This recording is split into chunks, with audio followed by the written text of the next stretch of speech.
r/MaliciousCompliance.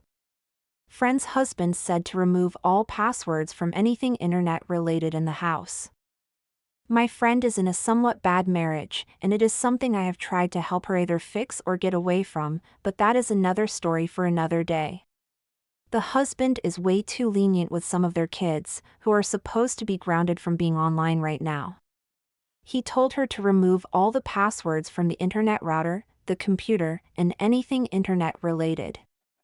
Cue malicious compliance. She did do as he said, exactly.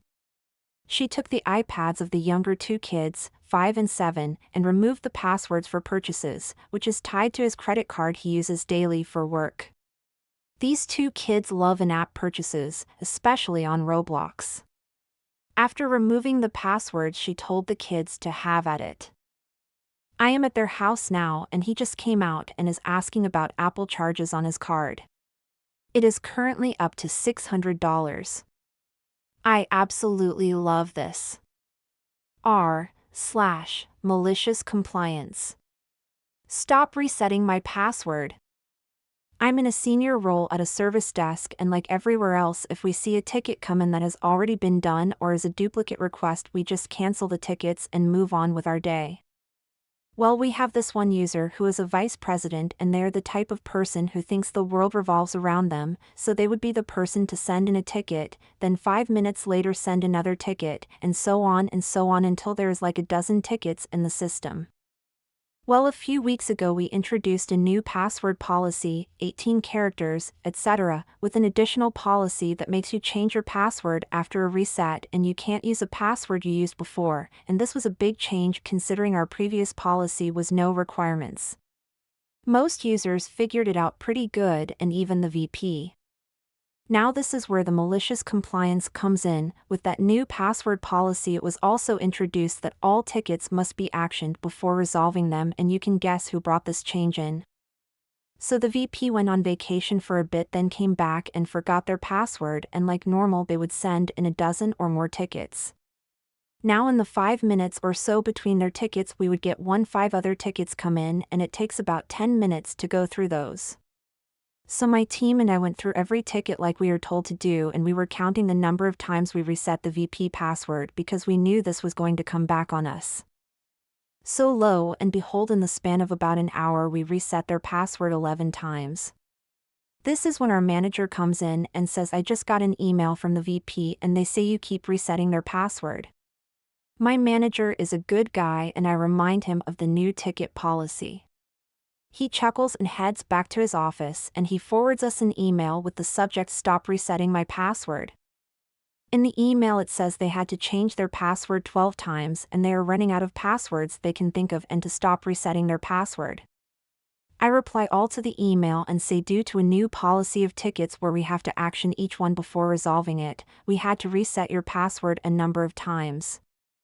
No less than an hour later our department gets an email from the president that says we have reviewed one of your new ticket policies and believe this to not be the best use of your time, so we are going to ask you recant this policy.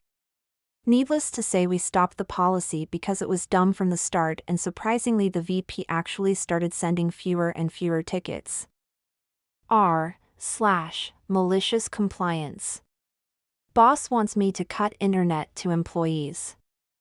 I comply. When I was at the university, a friend landed a part-time job doing networking for a really small company and asked me if I wanted in because he also had other customers and was worried he wouldn't be able to handle them all. It was easy money, 12 hours per month, to basically maintain the network infrastructure, upgrade firmware on routers, check logs, run antivirus software and install some shit on computers, so I said yes. The company used to fix and sell printers and printer-related stuff. It was run by two ladies that were friends, let's call them May and June, but the CEO in functions was May's husband, let's call him CEO Peter, who was also June's husband best friend. The rest of the company were accountant Peter, that shared the name with the CEO, some technicians that were never there, and 2 hardworking sales representatives. Basically, the accountant, technicians and sales reps were the only ones doing work there. Even though May and June were also, technically, sales reps, they hardly ever made a call. May spent all day browsing internet for things to buy. Her thing was shoes. June spent all day chatting with another guy, not her husband, who also shared the name with the CEO, let's call him Third Peter, and CEO Peter spent all day watching PR0N, yes, at work. May appeared to have no problems with CEO Peter habits. I spent most of the time there trying to clean CEO Peter's computer from the myriad of viruses that he would install browsing sketchy sites, and even when I complained a lot about it to him, he said that he didn't know why there were so many viruses and kept doing it every single day. The place was full of drama, and after a while, me and my friend would pretend to have work to do there and spent time there just for the LOLs. One day, May approaches me furious, saying that she caught one of the sales reps browsing internet instead of doing calls. She wanted to disable internet for the reps. I checked the logs. The rep browsed the specs of one of the machines she was selling, a newer model she wasn't familiar with. So, cue malicious compliance. I disabled internet for the whole company. About 2 minutes later, May, June and CEO Peter came running to the server room, shouting about what the hell was happening to their internet. Accountant and sales rep pretty much never realized something changed, because they were hard at work. I told them that May made me do it. She said, but just to the reps. And I told them some bull that I couldn't block a specific IP because they were assigned dynamically, so they were about to change and blah blah blah. CEO Peter was red as a tomato. He demanded to reinstate internet for everyone. I looked at June, she noted. I looked at May, she said, are you sure you can't just for them? I said no. She exhaled. Okay, them, internet is back up. 2. Company dissolved when June sent an email meant for Third Peter to Accountant Peter while he was looking at a thing with CEO Peter, who saw the email.